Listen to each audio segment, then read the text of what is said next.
Selamat pagi bos, berjumpa lagi dengan Ayah TV.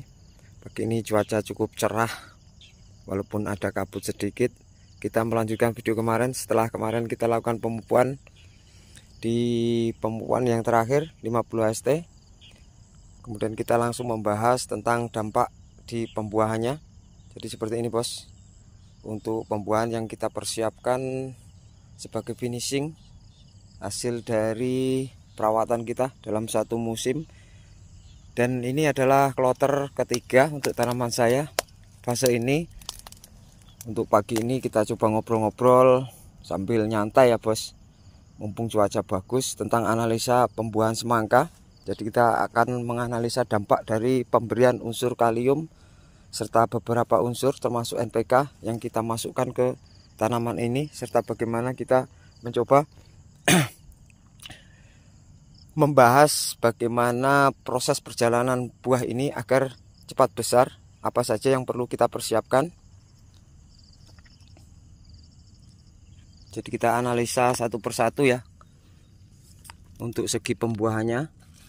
Jadi ini belum maksimal bos, posisi corak buah juga masih hijau tua ya, belum ke semburat putihnya belum nampak. Jadi ini masih proses pembesarannya, masih bisa lagi dengan cara kalau tidak dipupuk lagi ya pemberian nutrisi luar berupa nutrisi yang bisa disemprotkan misalnya. Kemudian penguatan air. Jadi di sini kita akan menganalisa sistem main air saya ya. Ini sudah berkisaran di atas 5 kilo, tapi lihat tangkai dan juga batangnya masih bagus, rapi. Tapi pucuknya sudah mulai mengecil ya, ini pucuknya. Ini kalau mau dipotong boleh bos. Jadi nanti kalau diberikan nutrisi akan berhenti di buah. Nah ini dipotong ujungnya. Biasa teman-teman yang main potong ujung ini bisa jadi pupus-pupus yang di ujung buah ini bisa dipotong teman-teman ya. Jadi unsur nutrisinya bisa langsung terserap fokus ke buah. Jadi menurut hemat saya teman-teman, bila posisi buah seperti ini paling mudah dibesarkan atau paling cepat nantinya akan dibesarkan. Tangkai yang besar seperti ini, kemudian batang walaupun ada sedikit pecah nih enggak apa-apa. Ini posisinya tetap normal sampai pupus. Ini bersihkan saja nanti teman-teman kalau ada waktu kompres fungi sama racun ulat ya. Yang penting kalau penyemprotan saya tinggal ini masih posisi nyemprot pagi ini ya teman-teman. Tuh anak-anak nyemprot, ini adalah obat ulat yang saya pakai untuk menghindari ulat gerayak biasanya ya, yang mengorek-orek pada buah ini. Nanti biasanya adanya di belakang daun seperti ini. Nah ini bahaya, nanti merusak buah sehingga mengurangi minat pembeli pada buah kita. Kondisi pupus serta pokoknya relatif terjaga. Alhamdulillah 3 kloter ini cukup stabil cuaca.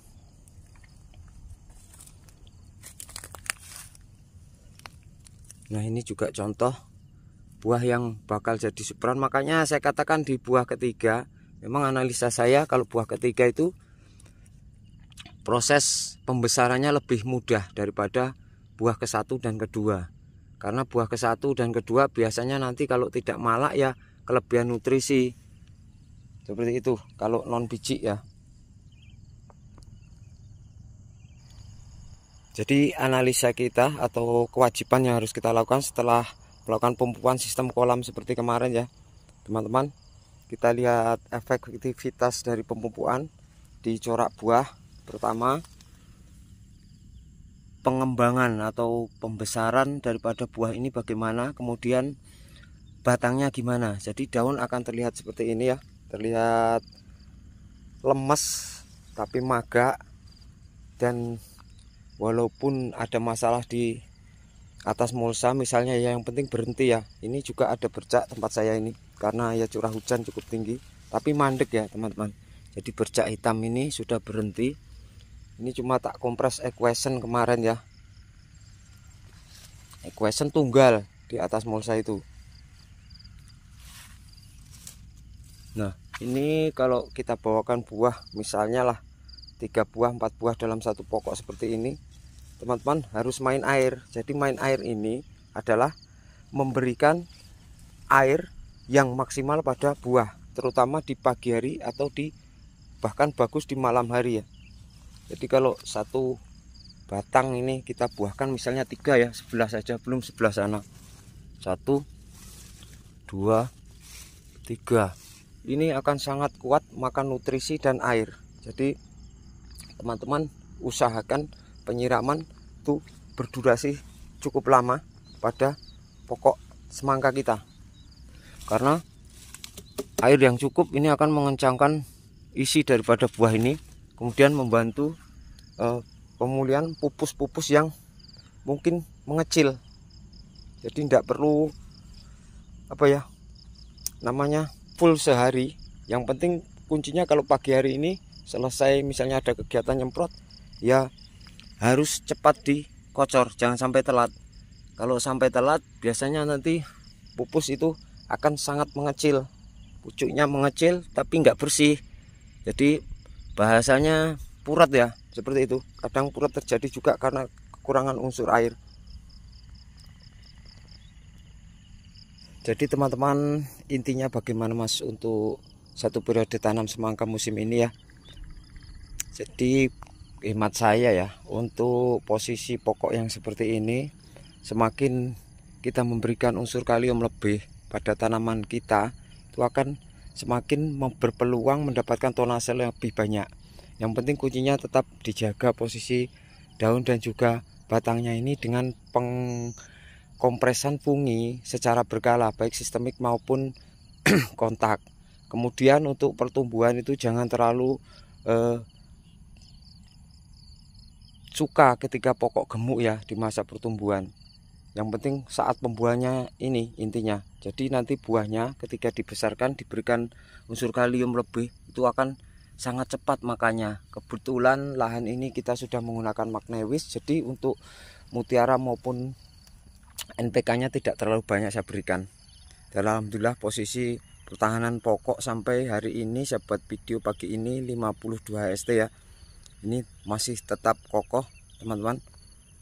Sedangkan grade size buahnya sudah mendekati maksimal, belum besar banget, tapi karena ini memang tanpa seleksi, jadi saya kira di sini ini buahnya cukup banyak. Pokok walaupun gemuk seperti ini, takutnya gemuk nggak ada buah, itu yang susah. Di bawah sini jelas banyak buah yang tersimpan kita.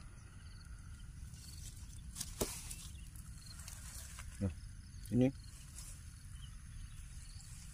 coba kita tetap lakukan metode yang sama setiap kali tanam di musim penghujan ini. Alhamdulillah berhasil juga untuk posisi sekarang ini.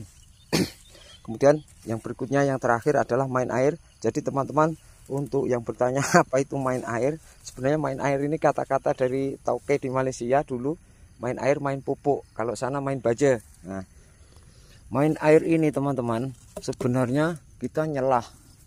Jadi selah kita ketika memberikan nutrisi berupa air itu memang paling bagus makanya di cuaca sejuk. Tapi kalau di sini mungkin bisa saja pokok ini bisa medok ya, bahasanya seperti itu, bisa menurun performanya ketika dikurangkan posisi air, karena ini bukan drip tetes, kita memakai drip cubles. Jadi intinya pagi itu harus tersiram kalau sudah pembuahan ya, jangan sampai nggak kena siraman daripada air. Sudah mengangkat buah di atas 5 kilo seperti ini, pagi harus tetap disiram. Nah nanti kalau ada sempat tuh setelah petang di bawah pukul 4 juga harus disiram lagi, walaupun durasinya tidak lama, tidak perlu lama-lama sampai 1 jam perbukaan, tidak perlu. Yang penting terus jangan kekurangan air. Kalau teman-teman main pupuknya kenceng, jadi seperti itu, apalagi pupuk kalium, sekali telat air ya buah ini bahkan yang besar bisa saja masuk atau ngebok, jadi nggak kenceng. Saya kira untuk pembahasan pagi ini seperti itu saja teman-teman. Kita sudah akan melakukan setar diesel lagi. Jadi kalau ada pertanyaan yang bisa saya jawab akan saya jawab, bila belum sempat saya jawab ya mohon maaf. Dan saya akhiri video ini. Wassalamualaikum warahmatullahi wabarakatuh. Tinggal beberapa video lagi sampai finish.